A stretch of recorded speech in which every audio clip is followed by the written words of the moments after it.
Hey yo guys, it's time for me to give you my TNA Hard Justice pay-per-view predictions. TNA Hard Justice is live from Trenton, New Jersey tonight. And you know, this pay-per-view, it's an interesting one. I mean, it's clear they've booked a lot of hardcore matches to, you know, what do they think to apply and make people want to come to the show in New Jersey and Philadelphia, New York fans. I think they love that hardcore stuff, but really, the New York, Philadelphia, New Jersey fans, they love a good wrestling match. They love a good brawl too, don't get me wrong, but I think you need to have a perfect mixture of hardcore and a great wrestling match, like one of each. They've, I think, went more in the direction of way too much hardcore and silly gimmick, and as opposed to like maybe the one match that can be a great wrestling match. But, you know, let's just run through the card. So the first match is the six-woman knockout match. It's going to be the TNA Knockout Champion Taylor Wilde, Gail, Kim, and ODB versus the beautiful people in Awesome Kong. Really, this one should be fun. I'm not gonna lie. I mean, you got tons of talent in there. I do like the connection here between beautiful people and Awesome Kong. Gives them something to do since, you know, they don't have Moose, Mickey, Knuckles anymore. That, you know, horrible broken leg injury she received last month or a couple months ago, I can't remember, but you know, that's here and there.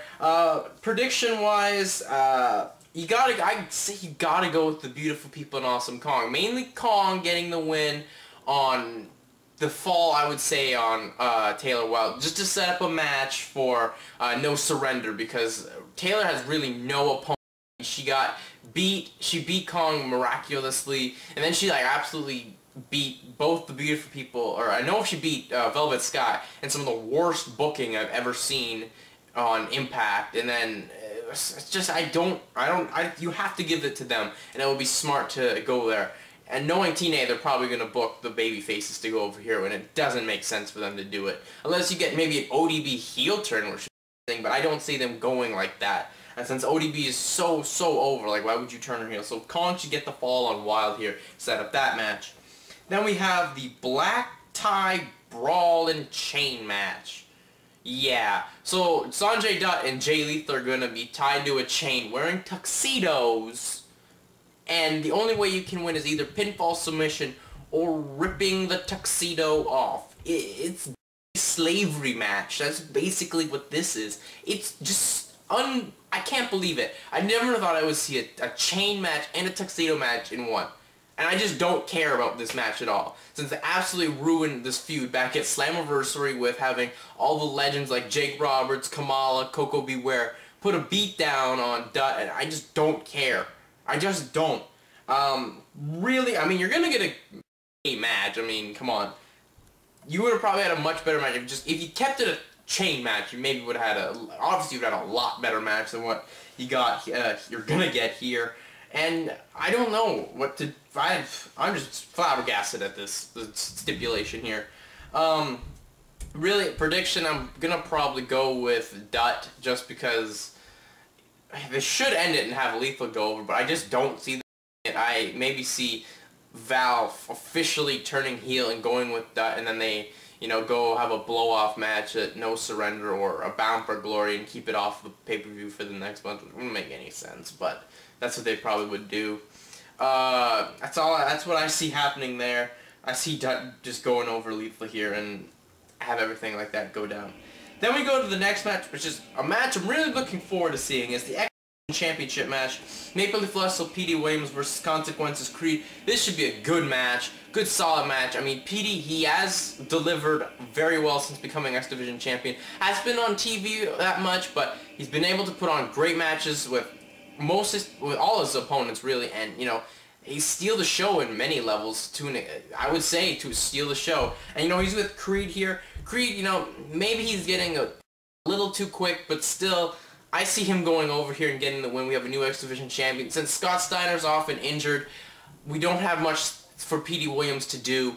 So I see you dropping the title here, where, like, you have Petey try for the Canadian Destroyer. Creed blocks it and gets it inside cradle, and, you know, becomes new X-Division champion. That's how they like to do it. I see them actually doing it, but I think it will work in this case because, you know, Creed's kind of that underdog character. But let's just hope it doesn't have Santino Marella implications for Creed. Then we go to the next match, which is the Jersey Street Fight, Christian Cage and Rhino versus Team 3D. This one, you know, since this may be Team 3D's last match, since their contract with TNA is up after this pay-per-view, and, you know, they're going to want a good performance to either get a new deal with TNA or they decide to venture back to WWE. It's going to have to be a big performance here, but they're with the right guys. They're with Cage. He knows how to have a brawl. He knows how to have a good match. And Rhino is a brawl specialist, I would say. You know, he's been in a lot of brawls in his career. So I think you're with the right guy here. Now, I don't know how long Rhino can go in this match, since I think Rhino gasses out way too quick in a match. But still, you know, this will be fun. It'll be entertaining. I mean, just, it's going to be a good brawl. It's one of the brawls I can agree with them having, since I wouldn't like to see this be a normal tag match. And, I mean, you're obviously going to have Cage take a 6th spot or something like that, probably through a table. But I think they're going to reverse that and have either Devon go through the glass table, since that they've been building, and, you know, that's how we're going to have the end there. We're obviously going to get a run-in from Johnny Devine, but still. Prediction, though, you got to have Cage and Rhino go over here. You know, because if Team 3D are leaving, why would you have them go over and, you know, not come back? And it wouldn't make any sense. So have Cage and Rhino go over here just to, you know, give them the chance to maybe, hey, we can be TNA Tag Team Champions, because I think in the next match, which is the TNA Tag Team Championship match, LAX versus Beer Money, this match will be hopefully a lot better. I think Rude and Storm have gotten themselves down better as a team since the last month, when they didn't really have that good of a match. But I think that's because the gimmick and stipulation wasn't good. I mean, the crowd, they weren't into it, and I think that match, the guys around ringside had to get into the match to make that match a lot better. This one, obviously, I think it'll be very good just because of the crowd, and, you know, this is in Homicide's backyard. Homicide's worked this arena a million times before. He's on the main stage of TNA, so he's gonna pop, and he's going to energize LAX, and he's going to energize Storm and Rude, who's, I think if they can get a good crowd reaction in their match, they're going to go all out. I mean, Storm, he was a part, probably the best team in TNA history, and Rude is a part of one of the better factions in TNA history, so they're going to get going here, they get the juices flowing, and they're coming off as real dicks as heels, so I think that's working out there. But prediction, though, I just see Beer Money getting it here. I mean, since they're apparently to break LAX up, which would make no sense, especially in the pay-per-view here in their hometown of them losing. But then again, with on Impact, it looked like Homicide, they booked it so Homicide hurt his eye when he went through the glass table. I think that'll have a factor where, you know, we're going to have the ref distracted, and, you know, Storm will hit him in the eye with a beer bottle, and they'll get the fall and become tag team champions. And, you know, I think it's because really LAX hasn't that much with the belt since they got him after winning him in the Goofy tournament. So yeah, that's where I see this one going, and, you know, then we'll see what happens there. And I don't know what they're gonna do to set it up. Maybe set the breakup. Maybe you shouldn't work this match because your eyes hurt. I don't know. Whatever. Yeah, that's what I see happening. But anyways, then the next match is a last man standing match: AJ Styles versus Kurt Angle. This one I'm a bit worried about since Angle and his neck, but I mean, because he's going to have to go full out to get this live crowd hot in it, and, you know, I don't know if his body can take it, but really, him and Styles have put on great matches in the past, and I don't see this one not being another one. Hopefully, they can, you know, slow it down a bit to the ability, you know, they can get a good crowd reaction if they do, you know, straight up wrestling and don't go to the spots and the weapons straight away. If they do, like, hit their big with not like all the time in the match, but, you know, a good fair amount, and then use and combine the weapons with it, like for example, a Styles Clash on a chair and an Angle Slam on the step, etc. I mean, if you don't go all out with the weapons, like bash him in the head, it won't be that interesting considering our main event. But anyways, prediction though, I see you have AJ go over clean from Kurt, because that's gonna set up AJ, you know, maybe the top babyface. We don't know what they're gonna, however they book the main event here, but that sets up AJ to be the top babyface, and we can maybe get AJ Joe at Bound for Glory, which would be awesome. And then we go to the main event. It's the TNA World Heavyweight Championship, 6 sides of steel with weapons. Samoa Joe defending against Booker T. This is just, I don't know. I don't like steel cage matches with weapons. It takes away from the whole of a steel cage match.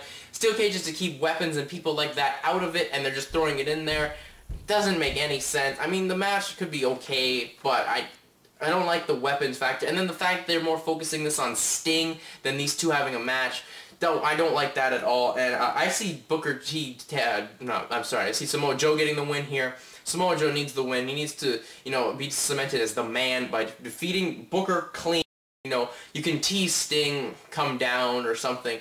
Have the lights go out and the flashing and stuff. Like, have an Impact ending is probably what they would do. And set it up for Sting heel turn on Impact. But anyways, that's it for me. I'm out. Peace.